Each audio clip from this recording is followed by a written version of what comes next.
So it's great to meet you here. I'm happy that you got the chance to listen to me speak a little bit. I had a couple of questions. I just wanted to hear your thoughts, particularly from UNESCO perspective. So what is it that you guys are specifically doing to communicate to youth regarding development issues, particularly right now? It's a big question, and UNESCO is a big organization, and I certainly don't think I'm qualified to speak on behalf of the organization.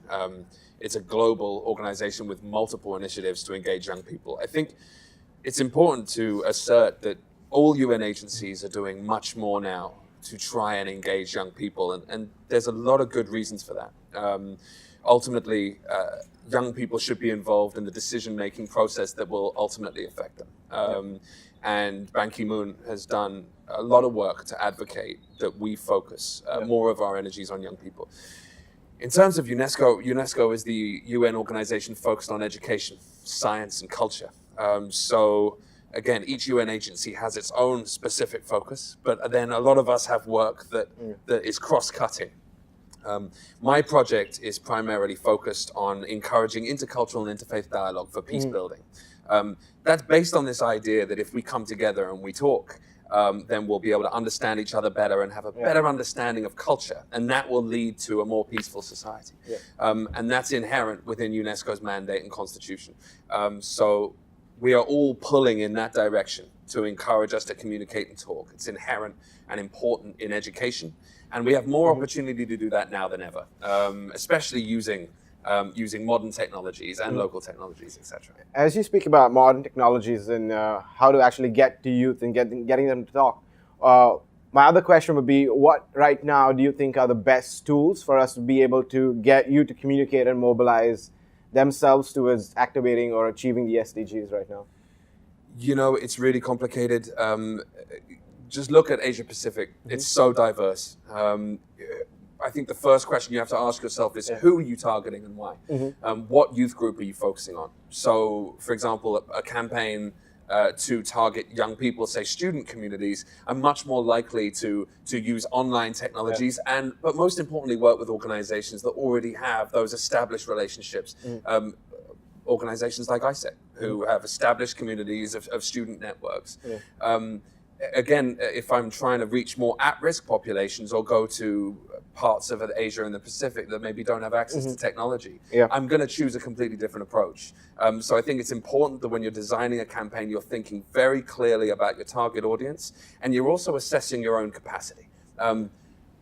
We are not the only ones competing to reach out to young people. Companies all over the world are trying to work out, how do we actually hear from young people?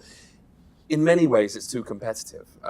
We don't have necessarily the marketing dollars. So we have to utilize our strengths, look for partnerships, look for organizations that already have these established networks, and try to be as innovative as we can to go where young people's attention is.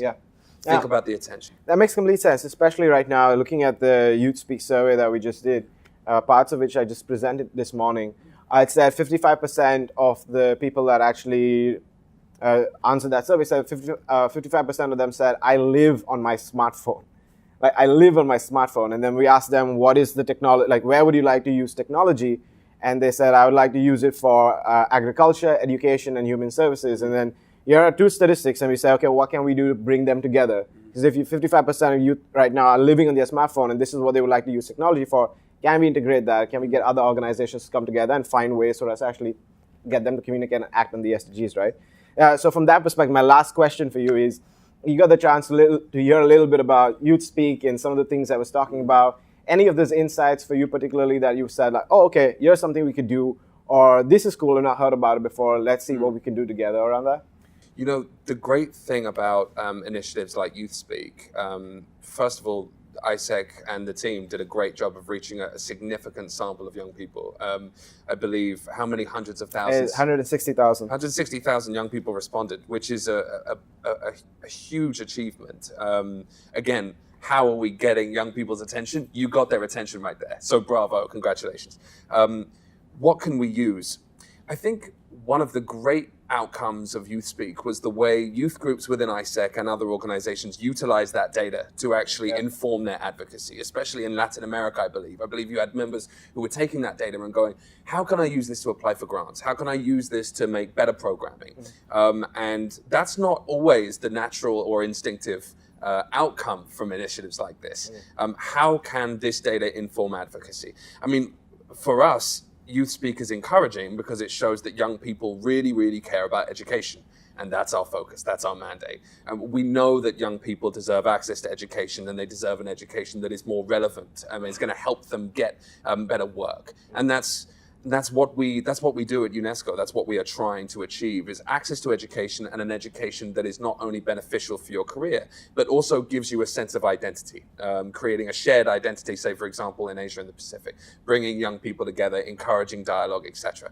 So I'm all for initiatives like Youth Speak, and we hope to contribute to similar initiatives in the future. That's awesome. My favorite SDG is number 17, Partnerships for the Goals. And I'm looking forward to see what we can do together. Adam, thank you so much. Thank you. Appreciate it. Cheers.